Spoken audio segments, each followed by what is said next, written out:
Saudara-saudari yang dikasihi oleh Tuhan Yesus Kristus, dalam kesempatan ini saya akan menyampaikan firman Tuhan dengan judul Allah yang paling sukacita.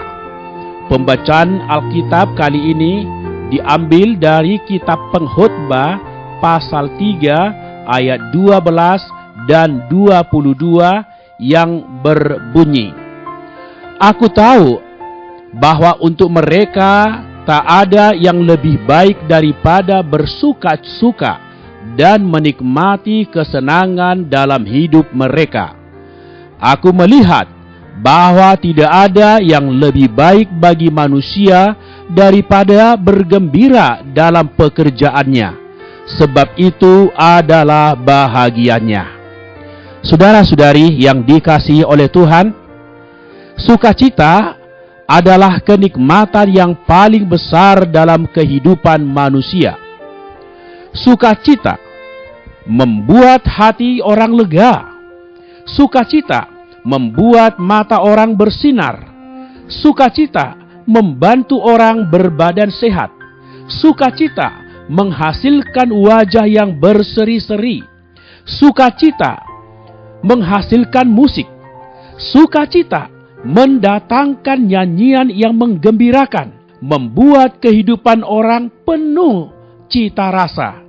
Sukacita membuat orang mempunyai tenaga untuk bekerja.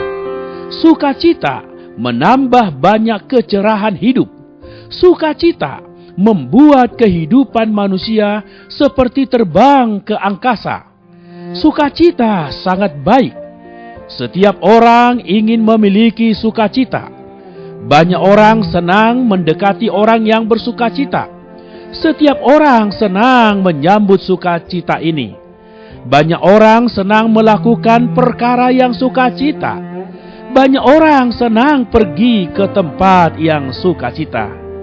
Namun saudara-saudari, di bumi ini, di antara manusia, ada berapa banyak orang yang bersukacita? Ada berapa banyak waktu orang bersukacita? Ada berapa banyak perkara yang membuat orang bersukacita? Bukankah orang-orang yang bersukacita sedikit? Orang yang berduka cita banyak? Bukankah waktu bersukacita sedikit? Waktu bersedih lebih banyak? Bukankah perkara yang menggembirakan sedikit? Perkara yang menyusahkan banyak? Bukankah tempat yang menyenangkan sedikit? Tempat yang menyedihkan banyak? Saudara-saudari, maksud semula Allah menciptakan manusia ialah supaya manusia hidup bersukacita di depannya. Mulanya Allah menempatkan Adam di Taman Eden. Maksudnya supaya manusia bersukacita. Di sana ada berbagai pohon yang menarik, yang membuat mata orang senang. Ada berbagai macam buah yang bisa dimakan.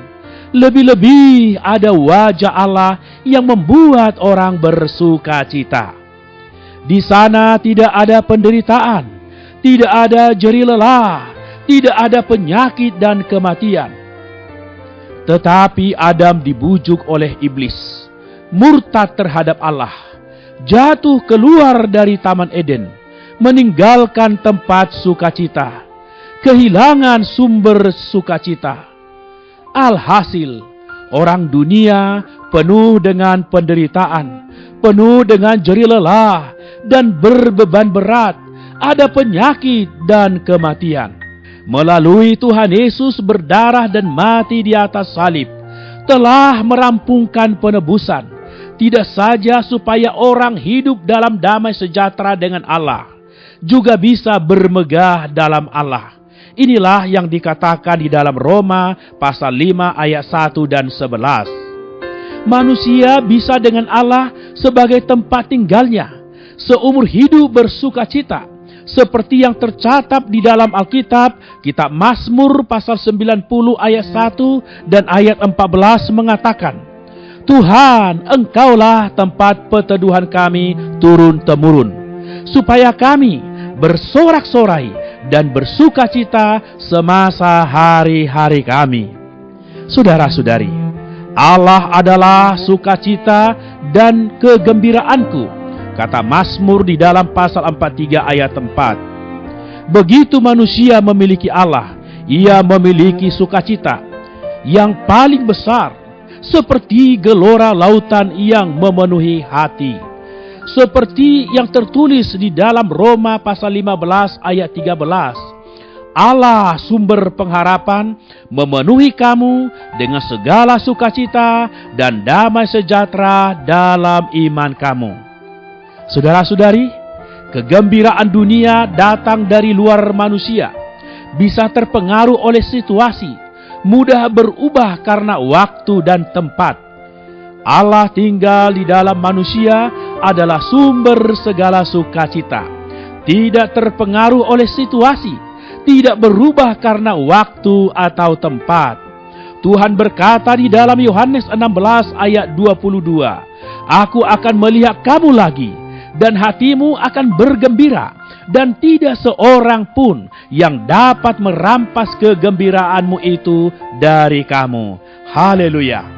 Dia tinggal di dalam manusia, meskipun mata jasmani manusia tidak bisa melihatnya. Tetapi 1 Petrus 1 ayat 8 mengatakan, karena kamu percaya kepada Dia, kamu bergembira dengan rasa sukacita yang mulia dan tidak terkatakan. Mari kita berdoa. Tuhan Yesus yang penuh kasih, kami sungguh bangga dan kami sungguh bersukacita karena Engkau adalah Allah yang paling sukacita telah tinggal di dalam diri kami. Dunia hanya penuh kesedihan, hanya penuh ratap dan tangis, tetapi Engkaulah sumber bahagia, sumber gembira, sumber sukacita kami, dan kini sudah tinggal di dalam kami. Tuhan, untuk hal ini kami sungguh mengucap syukur dan memuji-muji nama-Mu. Dalam nama Tuhan Yesus, amin. Demikianlah firman Tuhan. Sampai bertemu di kesempatan berikutnya. Tuhan memberkati, kasih karunia-Nya menyertai kita. Amin. Demikianlah program Renungan Arus Hayat Voice Note pada hari ini. Dan jika Anda tertarik untuk memiliki voice note tersebut beserta seri-seri sebelumnya, Anda dapat mendownload di website kami di www.pemulihan.or.id atau dapat menghubungi kami via BlackBerry dengan nomor PIN 282554-7F yang berpusat di Jakarta dan di nomor PIN 27EB5F7D yang berpusat di Surabaya. Semua respon beserta pertanyaan juga bisa dikirimkan langsung melalui Facebook kami di Arus Hayat Voice atau melalui email di arushayatvoice@gmail.com. Tuhan Yesus memberkati kita semua.